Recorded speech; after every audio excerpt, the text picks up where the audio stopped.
present to you the 7 personnel,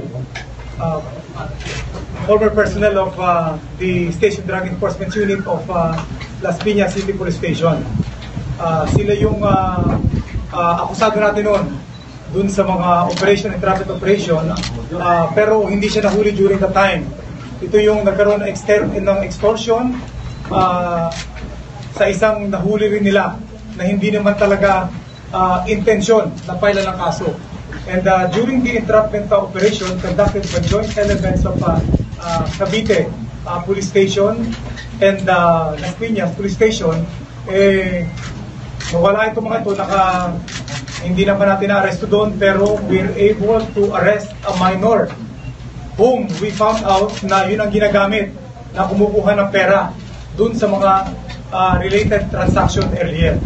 And the statement of the witness, nag-witness natin yun, at least 6 other cases itong mga sinalihan niya na siya ginagamit during the payment. Ito ang sinasabi nating pambayad doon sa hinihingi nila. So, the elements of the case during the time pumasok sa kidnap ransom. That's why we filed the case of kidnap ransom against these 7 personnel. They were transferred from the facilities of the Regional Headquarters Support Group to detention cell of RSOU. So, ito pong operation na ito ay nagpapatunay na yung ating kamay ng batas, long arm of the law, will catch those who are committing violations.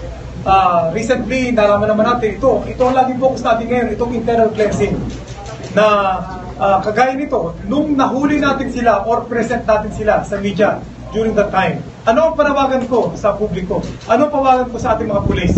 Na ganito rin ang dadanasin ng mga pulis natin na hindi pa rin magbabago. Ilan-ilan lang yan sa napakaraming pulis natin. And yet, yesterday, gano'n naman yung nangyari. So, we will keep on doing this with the help of the community. Kaya natin ito, napala ng kaso, ay dahil sumbong ng kanilang hinuli in the guise of our campaign against illegal drugs. What has been doing is that, ang nangyayari is that itong ating kampanya against illegal drugs, ginagamit natin o ng iba ng ating kapulisan na naligaw na landas na ginagamit for their own greed. The other night, pero kanina humingi kayo ng patawad sa publiko sa naging reaction niyo. Alam mo, yung sinabi kong paghingi ng patawad, humingi ako ng pasensya sa ating publiko sa outburst of my emotion. I can't lost my temper then. Pero, hindi ako humihingi ng patawad to sa pulis, ng mga tarantado.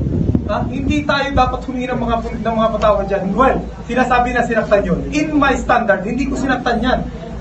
Yung sinasabi sinabunutan, at saka pati sinampal, tinaas ko yung ulo kasi gusto ko makita for myself, eye to eye. Itong katarantaduhan yan, sinabihan na natin yung mga yun Yung sinabihan dinibdiban, kinelyuhan ko yan.